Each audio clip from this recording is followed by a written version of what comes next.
morning, everyone. It's Monday. Hard-working ways. Good morning again. So, a couple things I want to cover quick. I already talked about the fact, excuse me, very tired this morning. It's beautiful out, good sleeping weather. Would have been easy to stay in bed. Can't do it. Gotta go to work. The 9 to 5, the regular job. For me, 7 to 3 is calling my name, right? So, super productive weekend, super enjoyable weekend, Memorial Day. Did some fishing yesterday. Got on some beautiful brook trout. My son outfished me. Love it! Those moments in life, you know. My daughter caught this beautiful rainbow trout in this little stream. One of the little spots where you go, set your line right there and let it follow the rough water into that pool. And on the edge of this tree and a rock, there's an undercut bank. A little pool of water like this big. Doesn't look like there'd be anything there. Man. Really nice rainbow. Typical stream fishing. Big old fish hiding where you don't expect it. So, this morning's topic is... I don't have a name for it. We're going to talk about some of my early real estate acquisitions. So let's call this price shopping, or dickering, or making the best deal. If there's anything I have learned being involved in the few real estate transactions I've been in, the advertised price is very rarely the price, flat out, period. Now, we are in a very odd and a very special market currently where homes are selling as fast as they come up. There's a home shortage, and there's going to be a home shortage for the foreseeable future. And rates are, you know, 6, 7%, 7.5% for mortgages. They're okay.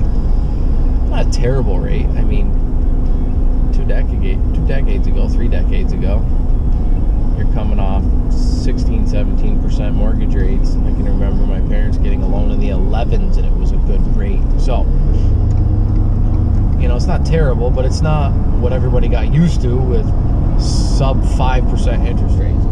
But my big point is this. There's some friends we've reached out to lately, and periodically we'll share a real estate listing for something they're looking for.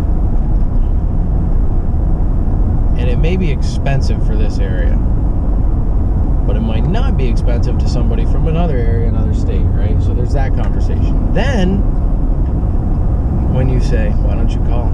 Why don't you go look at it? Why don't you see if the price is negotiable? Everybody, I don't want to do that. Everybody gets all nervous. Listen to me. I never paid the asking price for a piece of real estate. 1, 2. Does it hurt to ask? No. Does it hurt to maybe go look if you're pre-qualified for the number? Here's an example. A 1-bedroom cabin house just came up for sale in the Adirondacks. It looks like it could use a new septic system, in my opinion. I wouldn't be comfortable long term with a cesspool. So there's some work to be done there. Gorgeous little place, but it's not on a ton of property. 1.8 acres for up here. That's not a lot. They want $255,000. To somebody from out of state, you know, out west, maybe certain areas out west, that should be $355,000 for that little property. Here, I don't think so. I think for that little property, I mean, it's gorgeous, it's secluded, don't get me wrong, but $155,000? You know, here's what I think. I think somebody's trying to sell that, hoping somebody from the city or out west says, I have to have that to stay in on the weekends. That is cute. And hey, there's people that have that money. They'll just cut a check and spend it, right? But for somebody locally, it's not worth that. 1. 2. How many days has it been on the market? I look at that. Has it been on the market 2 days? Has it been on the market 2 months? Has it been on the market 200 days? Because we're actually, for the first time in months, starting to see some houses settle and stay on the market. That's an indicator that they could be priced too high, in my opinion. So pick up the phone. 1, get pre-qualified. Find out what you can finance, if you're going to finance. If you're not going to finance, you're going to buy it cash, well, then you're stuck to the limit of how much cash you've got. But I don't know a lot of people that just have that much cash, especially in the first-time home buyer market. So you're probably going to finance it. So do some research, follow some good financial rules, but get pre-qualified. Know how much you can get a mortgage for, if that's the route you're going to go. If you're going to get a mortgage, listen to Dave Ramsey. Do the 20% thing. No more than 15 years. You know, some people might go 20. I've done 30 or more. I broke all the rules. You know, I think everybody has. That's how Dave learned. That's how I learned. I broke the rules to get some things done. And looking back, I was this close to failure all the time. One little straw could have broke the camel's back. Then call your real estate agent or the listing agent or whoever and say, I want to go look at this property, and walk around it. See if it's even worth asking, hey, is this price negotiable? I can tell you, the first house we bought in Morrisonville was on the market for $96,000 for a long time. Over a year. Didn't move. Then it got reduced. 86. Something like that. Didn't move. 76. Didn't move. That's already a significant price cut. And I came in at $55,000 on my offer on that house. And everybody said they're never going to take it. I said, well, it's going to be $55,000 or they're not going to sell it because no one else is interested in fixing up that old house. And they took $55,000. What? For 1.4 acres in the village, 5 minutes from town. Hardworking young couple looking to actually do something with the house. That family was happy to sell it to us. It was in an estate. And honestly, for how much work the house needed in the market at that time, that was a good number. It was fair. It needed a roof. It needed a remodel, an extensive remodel. It needed some things fixed and adjusted. I mean, the house needed a ton of work. I basically bought the land, plus a little bit. You know, the land in the shell of a 120-year-old house. No biggie. We'll work on it. We'll fix it. But the point is, I didn't walk right in and go, hey, here's $76,000. I went and I looked at the house and I assessed it.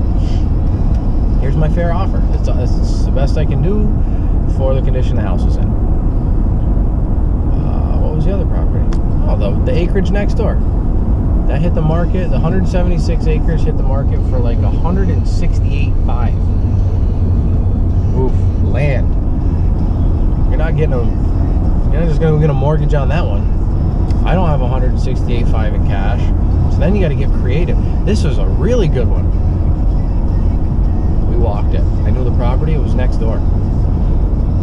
Contacted the realtor.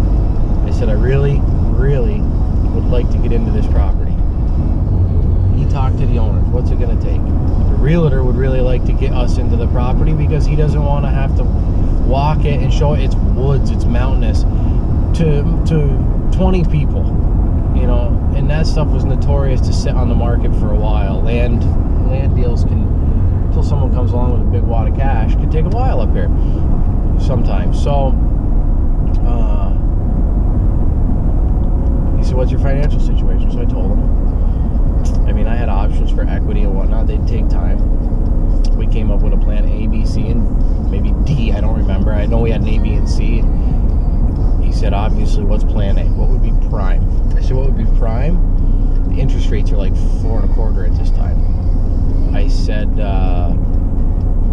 I can do, mind you, 168.5 listing price.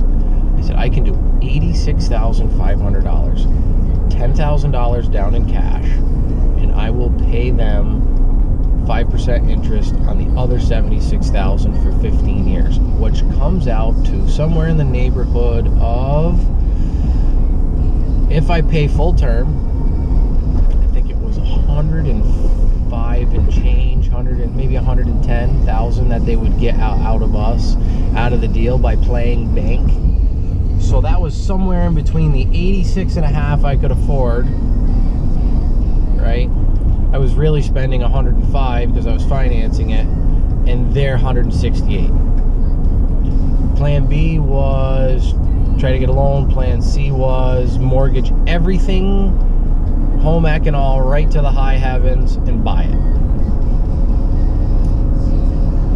It was like 4:30. I got home 10 after 6 that night. Boom, phone rings. They took the land contract. Older couple, 5% for 15 years on 86.5.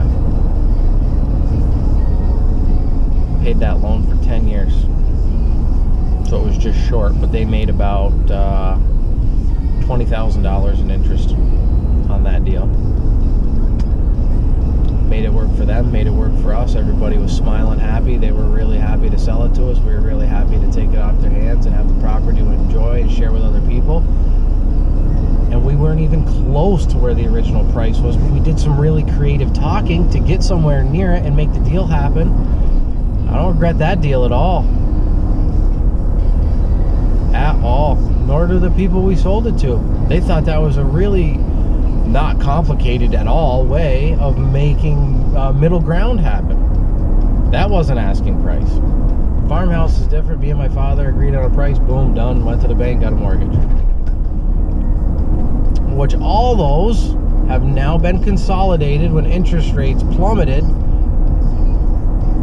The lot next door is paid off. Everything is on our house.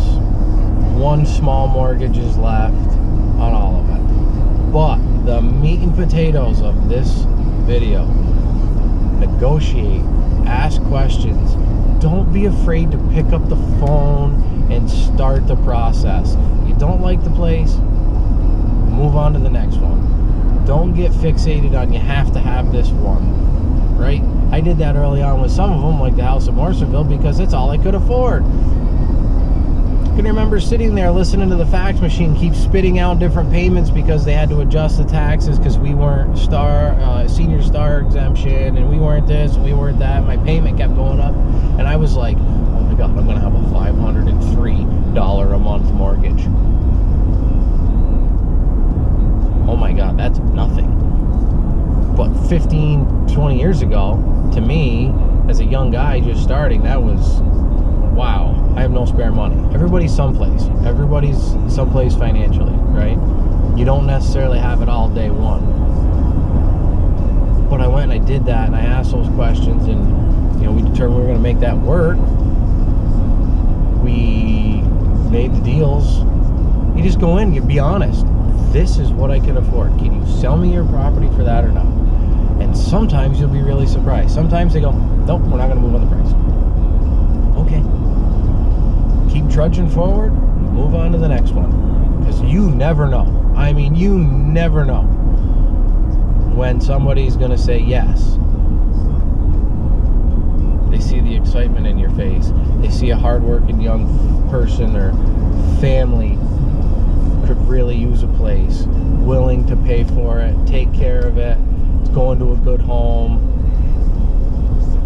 Some of those prices move. It's much harder in this current market, don't get me wrong, that we're in today, but I would never be afraid to walk into a deal and ask. The worst they're going to say is no. And in that process, you're being a sponge. You're gaining knowledge. You're getting used to negotiating. You're getting used to the give and take and the back and forth and how real estate works, because every little industry has its own little nuance and its own little things and its rules. And I'm very comfortable with land deals and real estate on a basic level. Buying a house or buying a small apartment building, like a big business closure, commercial real estate deal, not in my wheelhouse. I haven't done it, but maybe if I did it a couple times I'd be more comfortable. Maybe if I worked through the process a couple times I'd be more comfortable. It's like taking job interviews when you don't need them for interview practice. Same concept. When you're doing something, you become more comfortable with it, you become confident in it, and it's easier to make it happen. Everybody have an awesome day. I'm gonna go try to own it this Monday because I got called in last night. We had a tree fall on a transformer, added a bunch of work to an already crazy schedule this week after a crazy week last week. There seems to be a theme here. So we are gonna get that all done when it comes to everything on our to-do list, or we're gonna have to schedule it off into the future. But today is the day you come up with that game plan and make it all manageable.